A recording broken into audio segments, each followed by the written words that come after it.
राम की शक्ति पूजा का अध्ययन हम जारी रख रहे हैं और ये नेट सेट जेआरएफ के पाठ्यक्रम का हिस्सा है और साथ ही अन्य महत्वपूर्ण जो परीक्षाएं हैं उनके भी पाठ्यक्रम का हिस्सा है।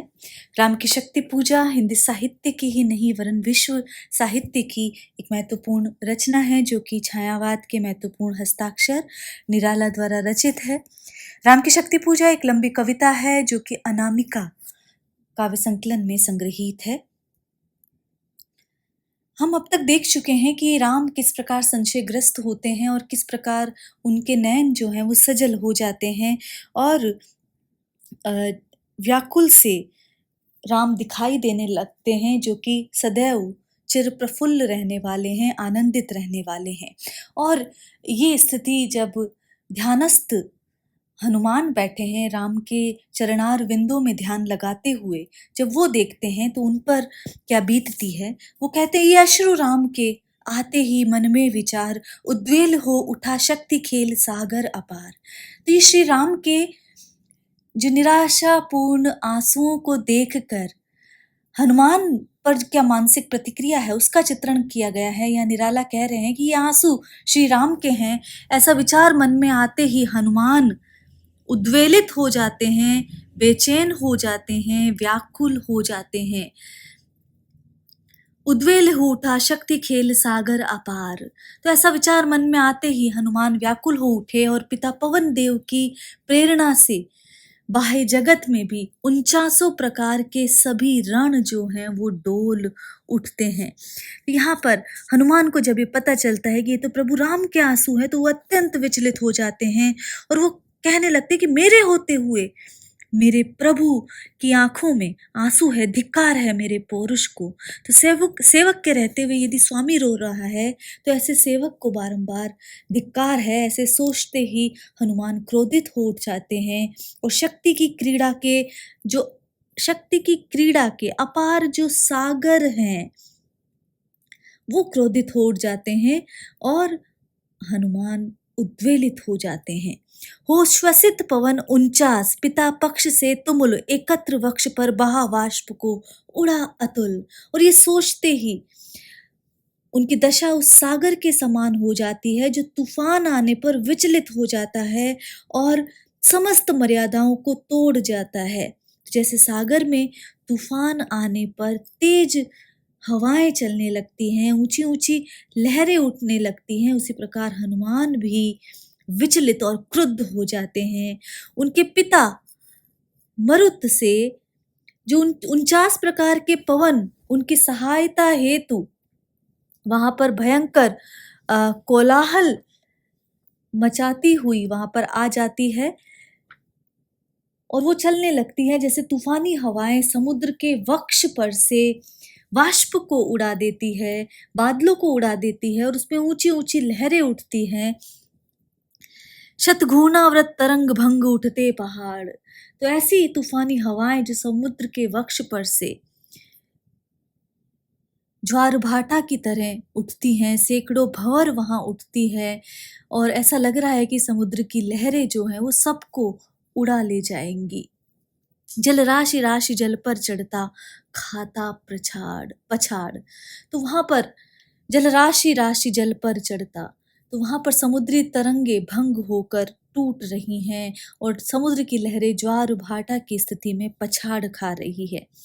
तोड़ता बंद प्रतिसंध धरा हो स्फीत वक्ष, दिग्विजय अर्थ प्रतिपल समर्थ बढ़ता समक्ष। तो ऐसा प्रतीत हो रहा है कि तूफानी हवाएं जो हैं वो समुद्र की ही सतह पर ही टूटकर गिर रही हैं। उसी प्रकार हनुमान के मन में भी अनेक जो विध्वंसकारी विचार हैं वो उठ रहे हैं।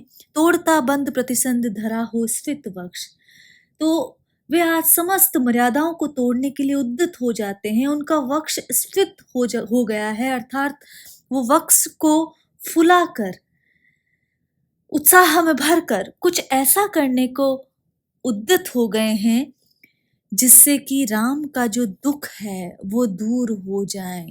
तो तेज से गया है उनका वक्षस्थल। ऐसा प्रतीत हो रहा है कि फूट पड़ जाएगा, और प्रतीत होता है कि पूरी हवा का जो शोर है वो संपूर्ण जलराशि में व्याप्त हो रहा है। शतवायु वेग बल डूबा अतल में, देश भाव जलराशि विपुल मत निकला अनिल में महारव। तो सैकड़ों वायु के वेग और बल से संयुक्त होकर हनुमान रूपी सागर मानो सारी पृथ्वी को वश में करने के लिए, अपने को डुबो देने के लिए वो सन्नद्ध हो गया है, वो प्रतिबद्ध हो गया है। जलराशि विपुल मत मिला अनिल में महारव। तो वायु के साथ जैसे लहरें टकराने पर महारव, रव पड़े से महाशोर जो उत्पन्न होता है, वैसा शोर उत्पन्न हो गया है। और इसी प्रकार वज्रांग तेज घन बना पवन को, महाकाश पहुंचा एकादश रुद्र क्षुब्ध कर अट्टहास। तो जो हनुमान है वो उसी प्रकार भयंकर सिंहनाद करते हुए, जो कि एकादश रुद्र 11वें रुद्र के अवतार हैं, वो उस महाकाश में जा पहुंचते हैं जहां पर शक्ति का निवास माना गया है। तो उस महाकाश में जहां शिव और शक्ति का निवास है वहां पर वो पहुंच जाते हैं। तो 11वें रुद्र अवतार के रूप में हनुमान को माना गया है। चारों ओर से भयंकर तूफान दिखाई दे रहा है। ऐसी स्थिति, तूफान की स्थिति जैसी हनुमान के मन की हो रही है। वो ये देख रहे हैं कि मेरे होते हुए मेरे स्वामी विचलित हैं, व्यथित हैं, उनकी आंखों में आंसू हैं। तो ऐसे वो जब देखते हैं तो वो वहां पहुंच जाते हैं जहां पर शिव और शक्ति का निवास है। तो ये भाव है कि जब हनुमान ने ये जाना कि राम के आंसुओं का संबंध श्यामा से है, तो वो शक्ति से युद्ध करने के लिए, देखिए वो जो आंसू गिरते हैं उसमें उन्हें श्यामा दिखाई देती है, शक्ति दिखाई देती है। तो उस शक्ति से युद्ध करने के लिए उस आकाश में जा पहुंचते हैं जहां शक्ति का निवास माना गया है। तो क्रोधित है, क्रुद्ध है हनुमान, लेकिन ये जो क्रोध है वो सात्विक है कि वो अपने स्वामी राम के दुख के कारण ये क्रोध उत्पन्न हुआ है। हनुमान को एकादश रुद्र का अवतार माना गया है। प्रलयंकारी सागर की तरह उनके क्रोध का रूपक रचा गया है। प्रतीकात्मक शैली है। रौद्र रस यहाँ पर दिखाई दे सकता है, रौद्र रस का परिपाक है। हनुमान की भक्ति भावना है। भाषा का भावानुकूल प्रयोग यहाँ पर दिखाई दे रहा है। रावण महिमा श्यामा विभावरी अंधकार, यह रुद्र राम पूजन प्रताप तेज प्रसार। तो रौद्र रस का यहाँ पर हमने देखा कि प्रयोग वहां पर किया गया है। और आगे यहाँ पर हनुमान को जब ये बोध होता है कि मेरे राम की आंखों में आंसू है, तो प्रचंड क्रोध में भर कर वहां पर उस आकाश में पहुंच जाते हैं जहां पर शक्ति है। तो आकाश में एक और तो रात्रि के अंधकार जैसी रावण महिमा श्यामा विभावरी, वे श्यामा थी जो रावण की रक्षा करते हुए उसे महिमावान बना रही थी। यह रुद्र राम पूजन प्रताप तेज प्रसार, और दूसरी ओर रुद्रावतार हनुमान थे जो राम की पूजा के प्रताप से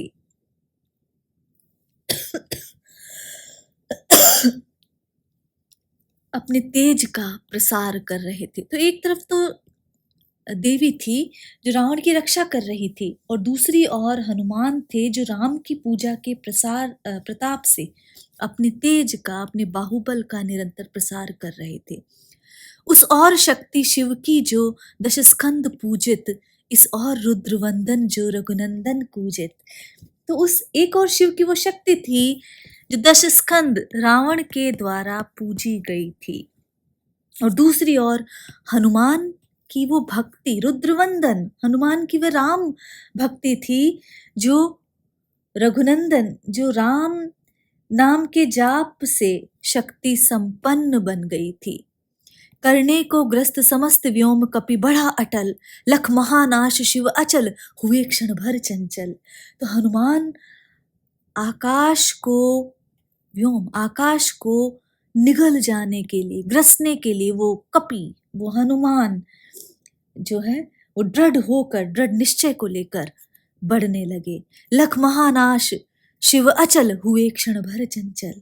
और ये देखकर हनुमान के उस अटल, उस दृढ़ निश्चय को देखकर शांत रहने वाले जो शिव हैं वो भी विचलित हो गए, अस्थिर हो उठे, चंचल हो गए, क्योंकि उन्हें ये प्रतीत हुआ, क्षण भर के लिए अस्थिर हो गए, क्योंकि उन्हें ये प्रतीत हुआ कि यदि हनुमान ने आकाश निगल लिया तो प्रलय आ जाएगी। श्यामा के पदतल भार धरण हर मंद्र स्वर, बोले संभरो देवी निज तेज नहीं वानर। तो यहाँ पर काली देवी या माता के पैरों का भार धारण करने वाले शिव जो हैं वो मेघ के स्वर में अर्थात तीव्र स्वर में वो बोलने लगे, गंभीर स्वर में, मेघ जैसे गंभीर स्वर में देवी को संबोधित करने हुए बोलने लगे, संभरो देवी निज तेज नहीं वानर, कि हे देवी आप अपने तेज का संवरण करें। जिसे आप केवल वानर समझ रही हैं वो केवल वानर नहीं है, वे महान बलशाली हनुमान हैं जो चिर ब्रह्मचारी हैं, जो राम भक्त हैं। तो संभरो देवी, संवरण करो, अपने तेज का संवरण करो। वे ब्रह्मचारी हैं और अभी तक श्रृंगार के जोड़े में आबद्ध नहीं है, ये बात वो कहते हैं। ये नहीं हुआ श्रृंगार, श्रृंगार इस तरह लिखें, ये नहीं हुआ श्रृंगार युग्मगत महावीर, अर्चना राम की मूर्तिमान अक्षय शरीर। तो ये वो हनुमान है जो चिर ब्रह्मचारी हैं और श्रृंगार के जोड़े में आबद्ध नहीं हुआ है, ये वो हनुमान है।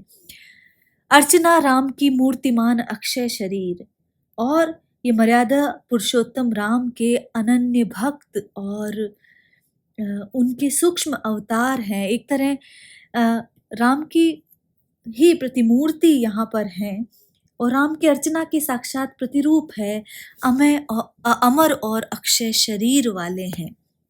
चिर ब्रह्मचर्य रत ये एकादश रुद्र धन्य, ये 11वें रुद्र के अवतार हैं और मर्यादा पुरुषोत्तम के सर्वोत्तम अनन्य और मर्यादा पुरुषोत्तम राम के अनन्य भक्त हैं। लीला सहचर दिव्य भाव धर, इन पर प्रहार करने पर होगी देवी तुम्हारी विषम हार। तो ये उनकी लीलाओं में सहभागी बनकर पृथ्वी पर लीला सहचर, उनकी लीलाओं के, राम की लीलाओं के सहचर हैं, सहभागी हैं, दिव्य भावों को धारण किए हुए हैं और उनके सेवक हैं। तो ये उनकी लीलाओं के सहभागी हैं, अतः तुम इनका कुछ भी नहीं बिगाड़ पाओगी। यदि तुम इन पर प्रहार करती हो तो मैं तुम्हें सचेत करता हूँ कि हे देवी तुम्हारी विषम हार होगी, तुम्हें भयंकर पराजय का सामना करना पड़ेगा। तो यदि भूल से भी तुमने इन पर प्रहार करने की गलती की तो हे देवी तुम्हें भयंकर विषम हार, भयंकर पराजय का सामना करना पड़ेगा। विद्या का ले आश्रय, इस मन को दो प्रबोध, झुक जाएगा कपि निश्चय होगा दूर रोध। तो हे देवी तुम विवेक बुद्धि का आश्रय लेकर इनके क्रोध युक्त मन को समझा बुझा कर शांत करो, तभी सृष्टि पर आया हुआ ये रोध, ये जो संकट है वो दूर हो जाएगा। तो यहाँ पर हनुमान को 11वें रुद्र का अवतार माना है। देवी और हनुमान का जो संघर्ष है, जैसा कि हम बार बार कह रहे हैं, कृतिवासी रामायण पर आधारित है। श्यामा देवी का नाम है और श्लेष अलंकार है। शिव अचल हुए क्षण भर चंचल, विरोधाभास है, नहीं वानर ये है। जब हम कह रहे हैं कि केवल वानर नहीं है ये, तो अपुनूति अलंकार है और हनुमान की क्षमता और सामर्थ्य का वर्णन यहाँ पर बहुत ही भावपूर्ण शैली में किया गया है। कहे हुए मौन शिव पतन तनय में भर विस्मय, सहसा नभ से अंजना रूप का हुआ उदय है। तो कहे हुए मौन शिव पवन तनय में भर विस्मय, शिव ने कह दिया कि भाई यहाँ पर पता चला है हनुमान को कि राम की आंखों के आंसुओं का कारण श्यामा है, तो वो श्यामा से संघर्ष करने आकाश को निगल जाने के लिए क्रुद्ध होकर आकाश में पहुंच जाते हैं। लेकिन वहां पर शिव उन्हें कहते हैं कि हे देवी बुद्धि का सहारा लो, ये तो हनुमान है, ये सामान्य वानर नहीं है और ये वो वानर हैं जो कि एकादश रुद्र के अवतार हैं, जो कि राम की लीलाओं के साक्षी हैं, ये महावीर हैं जिन्होंने अक्षय शरीर धारण किया गया है, किया कर रखा है, तो इनसे तुम्हें यदि युद्ध करती हो तो भयंकर पराजय का सामना करना पड़ेगा। तो यहाँ पर कहे हुए मौन शिव पवन तनय में भर विस्मय, तो देवी को भगवान शिव ये बताकर मौन हो जाते हैं, शांत हो जाते हैं। पवन तनय में भर विस्मय, सहसा नभ से अंजना रूप का हुआ उदय। तो वहां पर हनुमान को वो विद्या बुद्धि का सहारा लेकर शिव समझाने की बात करते हैं। तो इतना कहकर शिव शांत हो जाते हैं और वहीं जो हनुमान विस्मित हो जाते हैं कि अपनी माता अंजनी को आकाश में प्रकट हुआ देखकर वो पाते हैं और वो विस्मय से भर उठते हैं। सहसा नभ से अंजना रूप का हुआ अदय। शक्ति है और शक्ति अपनी बुद्धि का प्रयोग कर रही है। बोली माता तुमने रवि को जब लिया निगल, तब नहीं बोधता तुम्हें रहे बालक केवल। तो वास्तव में देवी ही अंजना का रूप धारण करके आकाश में प्रकट हो गई थी और माता अंजना हनुमान को समझाते हुए बोली माता बोलती है, तुमने रवि को जब लिया निगल, तब नहीं बोधता तुम्हें रहे बालक केवल। एक बार जब तुमने सूर्य को निगलकर संसार को संकट में डाल दिया था, तब तुम्हारा वह संकट सबने क्षमा कर दिया था, क्योंकि तुम केवल बालक थे, एक तुम अबोध बालक थे। ये वही भाव कर रहा तुम्हें व्याकुल रह रहे, ये लज्जा की है बात की माँ रहती सहज है। किंतु ऐसा लगता है कि तुम्हारा बचपन अभी तक कायम है, गया नहीं है, इसलिए तुम ये आकाश को निगलने की बात सोच रहे हो। तो तुम्हारे लिए तो ये लज्जा की बात है कि तुम्हारे माता को तुम्हारे पुत्र के ऐसे कारनामों की बात बार बार सहनी पड़ती है कि लोग यही कहेंगे कि अंजना ने कैसा पुत्र उत्पन्न किया है। ये लज्जा की बात है कि वो सृष्टि को बार बार संकट में डाल रहा है। ये महाकाश है जहाँ वास शिव का निर्मल, पूजते जिन्हें श्री राम उसे ग्रसने को चल। तो जरा विचार करो कि ये वो महाकाश है जहाँ भगवान शिव का निर्मल निवास है। पूजते जिन्हें श्री राम, और वो शिव जिनकी पूजा तो तुम्हारे प्रभु श्री राम भी करते हैं, उसे ग्रसने को चल। और तुम उस आकाश को निगलने का निश्चय करे हुए हो, क्या नहीं कर रहे तुम अनर्थ? सोचो मन में, क्या दी आज्ञा ऐसी कुछ श्री रघुनंदन ने। तो वहां जो अंजना माता का रूप धारण करके देवी वहां प्रकट हुई है, वो यहाँ पर कह रही हैं कि क्या नहीं कर रहे तुम अनर्थ? क्या तुम सच में अनर्थ नहीं कर रहे हो? उस आकाश को निगलने का निश्चय कर रहे हो जो शिव का निवास है, जिसे श्री राम भी पूछते हैं। तो क्या जरा सोचो, क्या तुम अनर्थ नहीं कर रहे हो? या फिर क्या प्रभु श्री राम ने तुम्हें इस प्रकार की, रघुनंदन ने, श्री राम ने ऐसी कोई आज्ञा दी है? तुम सेवक हो छोड़कर धर्म कर रहे कार्य, क्या असंभाव्य हो ये राघव के लिए धार्य। तो हे पुत्र, तुम राम के सेवक हो, और सेवक का कार्य क्या होता है? स्वामी की आज्ञा का पालन करना। लेकिन इस समय तुम सेवक धर्म को त्याग कर अपनी इच्छा से आकाश को निगलने का जो कार्य कर रहे हो, वो धार्य नहीं होगा, वो तुम्हारे स्वामी को निश्चय ही स्वीकार्य नहीं होगा। तो क्या ये तुम अधर्म नहीं कर रहे हो? कपि हुए नम्र, क्षण में माता छवि हुई लीन, उतरे धीरे धीरे गह प्रभु पद हुए दीन। तो जो क्रुद्ध सागर की तरह जो तेज बिखेरते हुए हनुमान हैं, वो मां अंजना के इस उपदेश को सुनकर विनम्र हो गए और क्षण भर में ही जो माता की छवि लीन हो गई है, अंतर्धान हो गई है, और हनुमान धीरे धीरे पृथ्वी पर उतरकर प्रभु के चरणों को वो दीन भाव से पकड़ लेते हैं। तो हनुमान राम भक्त तो हैं ही, हनुमान मातृ भक्त भी हैं, और माता अंजना के समझाने पर वो एक बालक की तरह शांत हो जाते हैं। और जो देवी है वो समझदार है, वो बुद्धि का आश्रय लेकर शंकर जी के सुझाव पर, शिव के सुझाव पर अंजना का रूप धारण करती है।